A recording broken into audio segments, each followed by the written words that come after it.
사진 하나 보겠습니다. 한국의 어떤 예능 프로그램인데 연예인이 군대 훈련을 받다가 화생방 훈련 마친 직후에 정신이 혼미해진 모습입니다. 여러분들 사진 밑에는요, 이런 자막이 적혀 있습니다. 여긴 어디? 나는 누구입니다. 아마 페이스북이나 인스타그램에 한국어 해시태그로 아마 저 표현을 예전엔 많이 달았습니다. 언제 저런 표현을 다냐 하면 내가 원하지 않는 상황에 처하거나, 두 번째, 내가 원했지만 내 예상을 뛰어넘는 힘든 상황에 처해 있을 때 보통 저런 표현을 사용합니다. 여긴 어디냐? 그리고 나는 누구냐? 정신없다는 얘기죠. 여러분들, 우리의 삶의 자리를 살아가다 보면 이와 비슷한 질문이 우리 가운데 들 때가 있습니다. 하나님, 제가 왜 지금 여기에 있어야 합니까? 왜 하필 지금 이 시기에, 시간, 이 장소에서, 장소, 이 사람들과 관계, 이 일을 해야 합니까? 여러분들, 이 질문에 계속 우리가 던져보지만 현실이 힘들고 우리 가운데 지쳐갈수록 우리는 불만을 갖게 됩니다. 왜 이 남편과, 왜 이 아내와 이 가정에서 내가 전혀 원하지 않았던 결혼 생활을 해 나가야 합니까? 왜 이 사장님 밑에서 이 직원들을 데리고 나는 왜 이 일을 해야 합니까? 결국은 현실을 외면하고 싶고 마음속으로 도망치고 싶고 마음속에는 한 그림만 그리게 됩니다. 내가 원하는 파라다이스를 계속 그려나갑니다. 하지만요, 사실 여긴 어디, 나는 누구라는 이 당혹함은, 그리고 이 갈급함은 더 좋은 조건이나 환경이 없어서가 아니라 그곳에서의 의미를 발견하지 못하기 때문인지도 모릅니다. 다시 한번요. 거기서 우리가 너무 힘들어하는 이유는 그곳이 힘들어서일지도 모르지만 그 자리에서의 의미를 발견하지 못했기 때문인지도 모른다는 말입니다. 왜 지금 내가 여기 있어야 되는지, 왜 이 자리에 있어야 되는지, 왜 이 관계 속에서 이 일을 해 나가야 되는지. 그런데 그 모든 것에 하나님의 뜻이 보이지 않으니까 자꾸 도망치고 싶어지는 겁니다.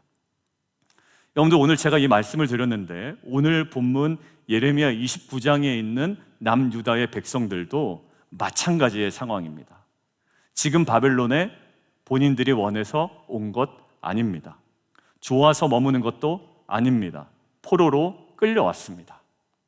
예전처럼 다윗과 솔로몬 시대처럼 화려한 시기도 아니고 예배하던 성전도 있는 것도 아닙니다. 희망도 사라지고 비전도 다 무너진 것과 같은 그런 상황 가운데 놓여 있는 겁니다. 그들의 마음속에도 동일한 물음이 있겠죠. 하나님, 왜 우리가 지금 이 시대를 살아야 됩니까? 왜 예루살렘이 아니라 왜 바벨론에 제가 살아야 됩니까?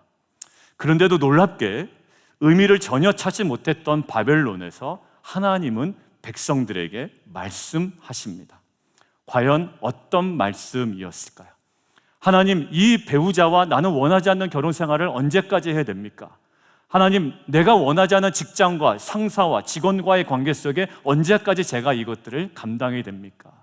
관계와 장소와 시기와 모든 것들이 우리 안에 이해되지 않을 때 하나님께서 말씀하신단 말입니다. 여러분들, 어떤 말씀을 하실까요? 오늘 본문을 그래서 우리가 묵상하려고 합니다. 그래서 하나님이 보여주시는 그래서 의미와 부르심을 우리 모두가 함께 붙잡는 시간 되기를 원합니다. 그래서 각자의 바벨론이 있을 텐데 다시 살아나는 은혜가 우리 모두에게 임하기를 주님의 이름으로 축원드립니다. 자, 오늘 세 가지인데요. 첫 번째 함께 보겠습니다. 읽습니다. 시작. 자, 4절 함께 읽겠습니다. 시작.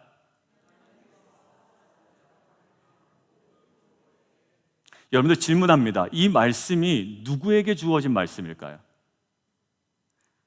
예루살렘에 남아있는 자들이 아니라 자기의 의지와 상관없이 포로로 끌려가 바벨론에 살고 있는 포로들에게 주신 말씀이라는 거예요. 그런데요, 우리가 주목해야 하는 첫 번째 표현이 있습니다. 뭐냐면 하나님께서 사로잡혀가게 한이라는 말씀이에요. 여러분들, 누가 주체고 누가 주어입니까? 하나님이 주체시고 하나님이 주어이십니다. 이스라엘 백성들은요, 이렇게 생각했을 거예요. 자신들이 바벨론에 끌려간 것이 바벨론이 강해서, 자신들이 혹은 약해서 그런 줄로만 생각을 할 겁니다. 그리고 억울하고 슬프고 굉장히 수치스러운 일일 거예요. 그러나 지금 하나님은 뭐라고 말씀하시냐면 내가 너희들을 사로잡혀 가게 했다라는 거예요. 이 말은 무슨 얘기냐면 너희가 있는 그 자리는 너희의 부족이나 연약함으로 실패한 자리이기도 해요. 그러나 궁극적으로 그 자리를 뭐라고 선포하시는 거냐면 내가 궁극적으로 허락한 자리다라는 거예요. 물론 그들이 하나님 앞에서 배반하고 하나님 앞에서 악을 행하여 심판으로 하나님께서 그것을 보내셨죠. 그러나 그것은 단순한 실패의 자리가 아니라 내가 나의 주권을 가지고 허락한 자리다라는 거예요. 다시 말하면 그 바벨론 한복판도 나의 계획 아래에 있다라는 선언입니다. 여러분들, 우리는 종종 저와 여러분이 있는 자리를 의심합니다. 왜 하필? 장악 보실까요? 이 사람들과 관계예요. 그죠?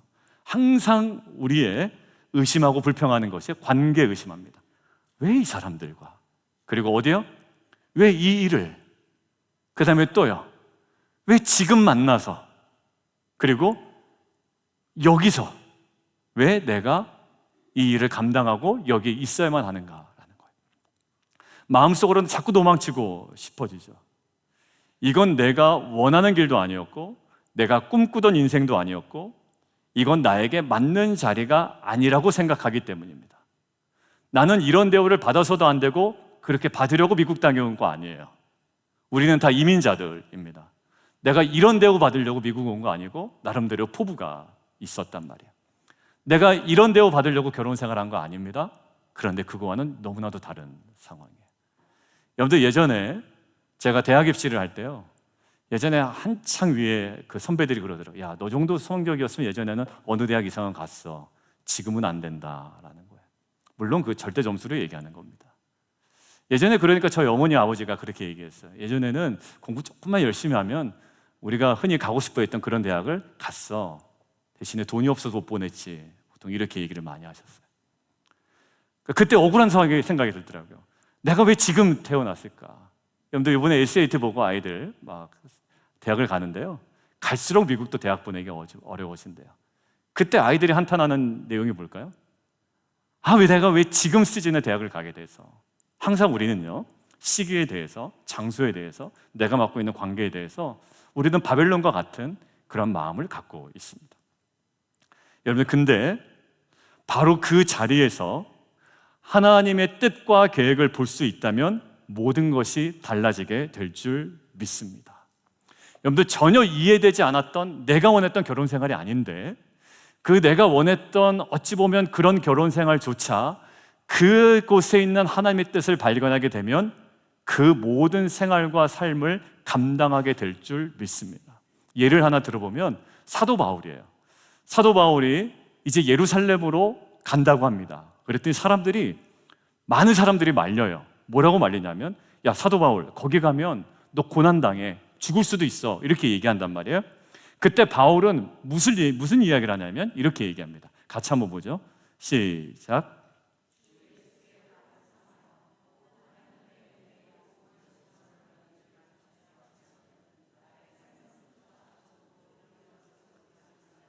여러분들, 사도 바울은요, 예루살렘이 편할까 봐 간 게 아니에요.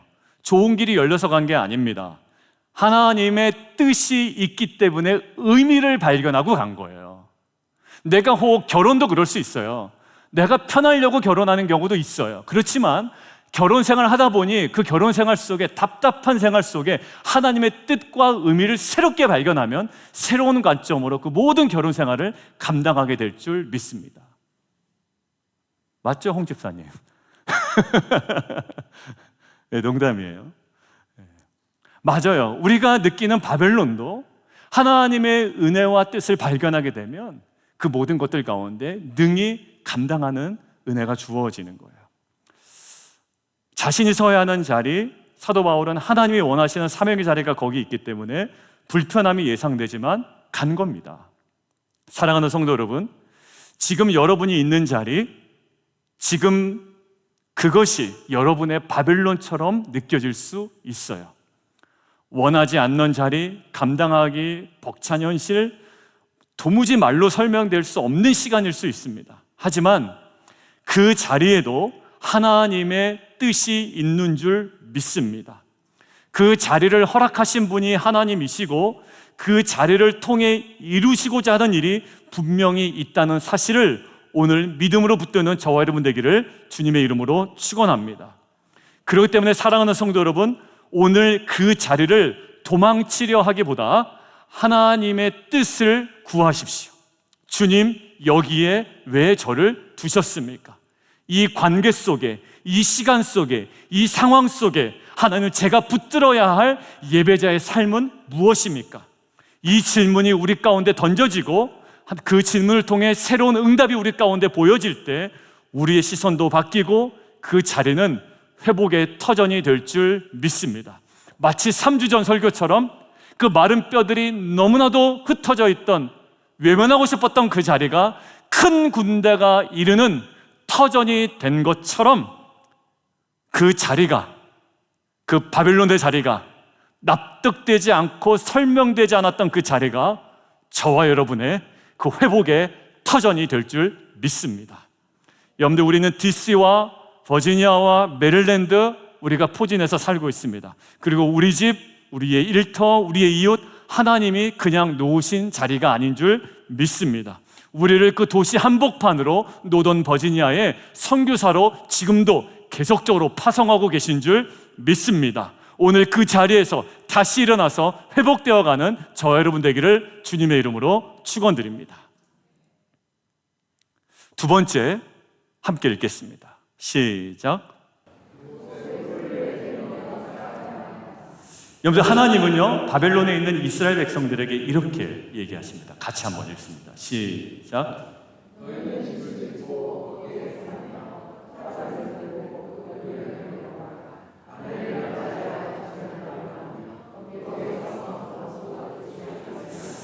여러분들 그 자막 한번 이제 집사님 눌러주실 텐데, 살며라는 단어가요 그 히브리어로 야샤브라는 단어인데 이 뜻이 뭐냐면 그냥 산다라는 개념보단 이런 뜻입니다. 뿌리 내리다라는 거예요.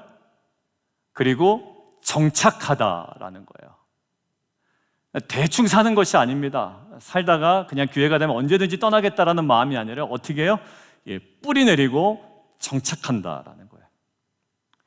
이 말씀을 듣는 바벨론에 있는 이스라엘 백성들의 마음을 한번 생각해 보십시오. 그들이 예상했던 마음과는 전혀 다른 얘기예요. 그들은 아마 이런 이야기를 듣고 싶었을 겁니다. 곧 돌아가게 될 거다. 조금만 버텨라. 아마 이런 위로를 듣고 싶었을 거예요.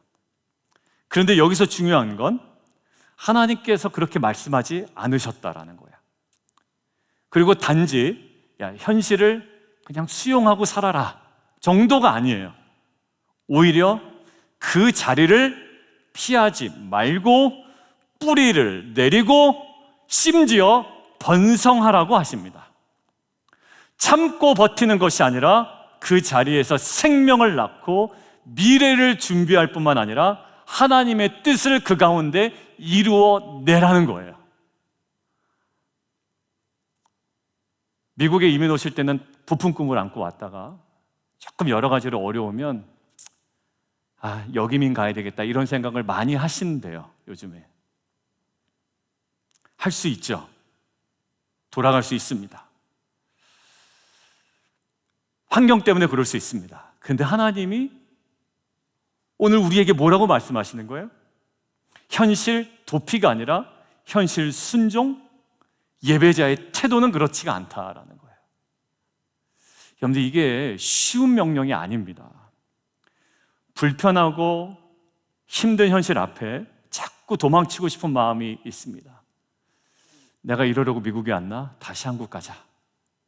그럼 여기서 받는 연금, 한국에서는 뭐 노인들 주는 거, 뭐 요즘 뭐 지하철도 공짜로 타죠? 뭐 어떻게 되는지 모르겠습니다. 잘 한국이 요즘은 자꾸 도망치고 싶은 마음이 드는 거예요. 여기는 아닌 것 같아. 다른 곳이라면, 다른 시기라면, 다른 사람들이라면, 다른 직장이라면 좀 낫지 않을까라는 거예요. 그래서 마음은 자꾸 현실을 떠나려고 합니다. 몸은 이곳에 있어도 마음은 늘 딴 데 가 있게 되는 겁니다. 하지만 여러분, 그런 이상향은 천국 외에는 없습니다. 목회자 중에 이런 목회자가 있어요. 힘들어서 못하겠다. 저희가 뒤에서 얘기합니다. 그만두길 잘했다. 이렇게 얘기합니다. 근데 되게 웃기죠? 힘들어서 목회 못하겠다라는 거예요. 부르심이 있는 것도 없고, 부르심이 있어서 또 다른 부르심이 있어서 가는 것도 아니고, 힘들어서 목회를 못하겠다. 여러분들, 남자 중에 진짜 불안하고 정말 욕하고 싶은 남자는 어떤 남자인가요? 갑자기 집을 나갑니다. 왜 나가냐고 물어보니까 힘들어서 나간대요. 아내의 잔소리가 힘들어서 나가고 자녀가 못마땅해서 나간다는 거예요. 여러분들, 그런 거는 있을 수가 없습니다. 여러분들, 우리 자꾸 마음을 떠나려고 합니다. 직장 왜 옮기냐고 그러면 힘들어서 옮긴다고 합니다. 여러분들, 우리는 부르심을 따라가는 주님의 거룩한 성도임을 믿습니다. 하나님은 오늘 우리가 있는 그 자리를 피하지 말고 뭐 하라고요? 뿌리를 내리라고 말씀하십니다. 여러분들, 저는 이것들을 생각하다가 우리는 이민자잖아요. 우리는 이 땅에서 살아가는 이민 1세대일 수도 있고 2세대일 수도 있고 3세대일 수도 있습니다. 근데 지금 우리처럼 자유롭게 배우고 자유롭게 일하고 비즈니스도 하고 이렇게 예배할 수 있는 건요, 그 모든 것들을 감당한 뿌리 내린 1세대가 있었기 때문인 줄 저는 믿습니다. 만약 이민 1세대가 힘들다, 외롭다, 돌아가고 싶다라고 하면 모든 것들을 포기해버렸다고 생각을 해보세요. 지금 이 다음 세대들의 삶은 보장되지 않았을 겁니다. 여러분들 알죠? 이민 100년이 넘었습니다. 하와이에 뭐 사탕수수 밭으로 왔다는 그 스토리 아실 거예요. 말이 잘 안 통해서 서러웠던 순간도 있을 것이고, 문화가 너무 달라서 낯설었던 순간이 있을 것이고, 경제적으로 영적으로 너무 어려웠던 때가 있었을 겁니다. 그럼에도 불구하고 이민 1세대들은 이 땅에 집을 짓습니다. 그리고 자녀를 낳습니다. 예배를 드립니다. 교회를 세웁니다. 눈물로 씨를 뿌리 내리며 또한 그렇게 살아갑니다. 그리고 그 뿌리 내림 위에 지금 우리와 우리의 자녀 세대들이 살아가고 있는 줄 믿습니다. 사랑하는 성도 여러분, 우리가 있는 이 도시도, 이 자리도 다음 세대들을 위한 분명한 씨앗의 자리라고 저는 믿습니다. 지금 저와 여러분이 뿌리 내리는 삶이 다음 세대가 하나님 앞에 바로 설 수 있는 믿음의 터전이 될 것이라고 저는 믿습니다. 지금 돌아가셨는데요, 예전 공동체에 있었던 장로님 한 분이 계십니다. 그 장로님의 이야기를 제가 다 귀 기울여 들었던 건 아닌데 인상에 남는 이야기가 하나 있어요. 제가 이제 청년부 사역을 할 때 장로님이 청년부를 좀 이렇게 섬겨주셨거든요. 근데 내가 우리 청년 세대들에게 희망이 있습니다. 그리고 장로님, 저는 제 자녀들 3명에게 저는 비전을 봅니다. 이런 어떤 대화를 나눴어요. 근데 장로님이 되게 화를 내시더라고요. 그래서 저에게 하는 말씀이 뭐라고 얘기하시냐면, 전도사님이 이 미국 땅에 뿌리 내릴 생각하지 않으면 자녀 세대에 희망 없습니다. 여러분들, 비전과 소망을 자녀 세대에게 넘기지 마세요. 전도사님이 이 미국 땅에서 뿌리 내리고 이곳에서 성공하고 이곳에서 세움받을 생각을 먼저 하셔야 됩니다. 그 이야기가 너무 부담되더라고요. 그냥 내게 주신 범위 내에서 내가 그냥 열심히 살긴 할 텐데 뭘 저렇게 반응하시나라고 했는데, 저는 오늘 말씀을 정리하다 보니 그 말씀이 다시금 생각이 났어요. 여러분들, 우리가 뭐 해야 돼요? 우리가 이곳에 뿌리를 내려야 됩니다. 그리고 말씀처럼 번성해야 됩니다. 그걸 하나님의 뜻을 이루어냅니다. 그래야 그 터전 속에 우리의 다음 세대가 세워지는 귀한 생명의 역사가 일어날 줄 믿습니다. 여러분들, 오늘 이 자리가 마음에 들지 않을 수가 있어요. 예배 자리도 마음에 안 들어서 앉아있지를 못할 때도 있습니다. 여러분들, 직장에서 앉아있을 수도 없을 때도 있어요. 관계만 보면 그 관계를 떠나고 싶은 자리일 수도 있습니다. 내가 원래 여기 오려고 하는 게 아닌데, 미국에 이러려고 온 게 아닌데, 이 일이, 이 관계가 내 뜻은 아니었는데 라는 마음이 들 수가 있어요. 하지만 그 자리가 하나님이 심으신 자리임을 믿습니다. 여러분들, 뿌리 내림은 선택이 아니라 저와 여러분을 보내신 하나님을 향한 저와 여러분의 순종이 되어야 할 줄 믿습니다. 그리고 그 순종은 우리만이 아니라 다음 세대에게도 복이 되는 줄 믿습니다. 그래서 우리가 이렇게 기도하면 좋겠습니다. 주님, 제가 뿌리 내려야 할 자리를 피하지 않겠습니다. 눈물겹게 뿌리 내렸던 우리 믿음의 1세대들처럼 저도 그 자리에서 예배하며 순종하게 하여 주옵소서. 그리고 그 우리의 뿌리 내림 위에 다음 세대가 다시 한번 살아나게 하여 주옵소서. 이 뿌리 내리는 삶이 저와 여러분의 선교의 출발점이 될 줄 믿습니다. 자, 세 번째, 마지막이에요. 같이 한번 읽겠습니다. 시작. 오늘 본문 7절에서 하나님은 포로로 끌려온 이스라엘 백성들에게 이렇게 말씀하십니다.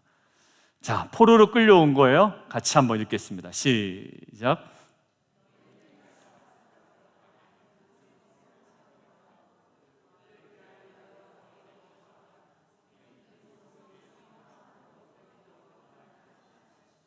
여러분들, 이 말씀 정말 놀랍지 않으세요? 하나님은 이스라엘 백성에게 너희가 두고 온 너희 고국을 위하여 기도하라라고 하지 않으셨다라는 거예요. 물론 기도해야 되겠죠.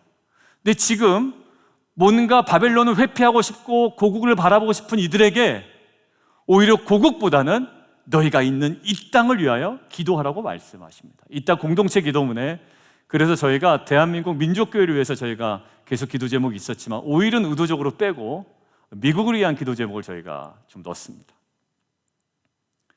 여러분들, 이 요청은요, 아마 이스라엘 백성들에게 엄청난 도전이었을 거예요. 바벨론은 그들에게 상처를 준 놈들입니다. 눈물과 한숨을 던져준 도시, 국가입니다. 도무지 마음이 가지 않는 것. 여러분들, 도무지 마음이 가지 않는 곳이 있죠. 그런 관계가 있습니다. 사랑할 수 없는 도시요 국가입니다. 그런데 하나님은 그 도시의 평안, 샬롬을 위해서 기도하라고 이야기합니다. 왜요? 그 성읍이 평안함으로 너희도 샬롬, 평안할 거라는 거예요. 그 도시가 복을 받아야, 그 도시가 회복되어야 그 안에 있는 하나님의 백성들도 함께 살아날 수 있다라는 겁니다. 네 남편이 복을 받아야 너도 복을 받지, 뭐 이런 거예요. 우리 공동체의 지체가 복을 받아야 노던 버지니아의 소외된 자가 샬롬을 경험해야 우리가 함께 샬롬을 경험하게 되는 겁니다. 고신대학교 총장님이 진정한 샬롬은 내 주위에 있는 소외된 자를 평안으로 이끄는 거다라고 이야기했습니다. 그분의 말씀의 개요는 뭐냐면, 소외된 자를 방치하게 되면 그 분노와 감정들이 평안으로 있는 우리 공동체에게 분명히 영향을 미치게 된다는 거예요. 진정한 샬롬은 소외된 그들을 샬롬으로 이끌어 이 샬롬이 평행으로 유지되게 하는 거라는 거예요.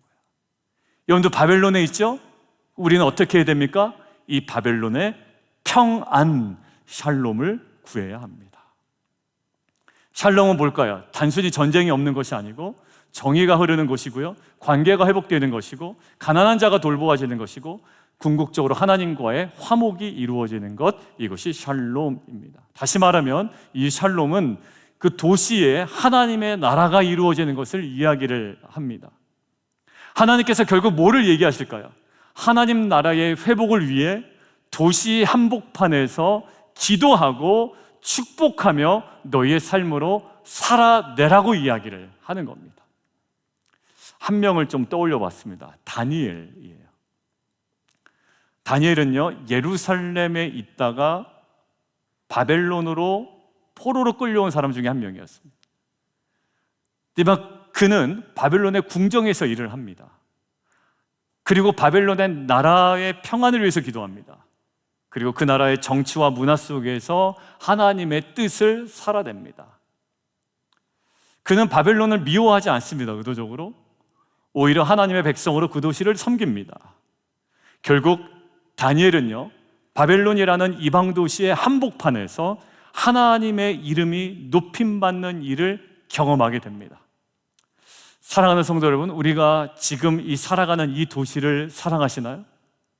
DC, 버지니아, 메릴랜드, 이 노던 버지니아 이 지역, 우리가 살아가는 이 지역, 여러분들 여러 가지 이유로 마음에 들지 않는다라고 느낄 수 있습니다.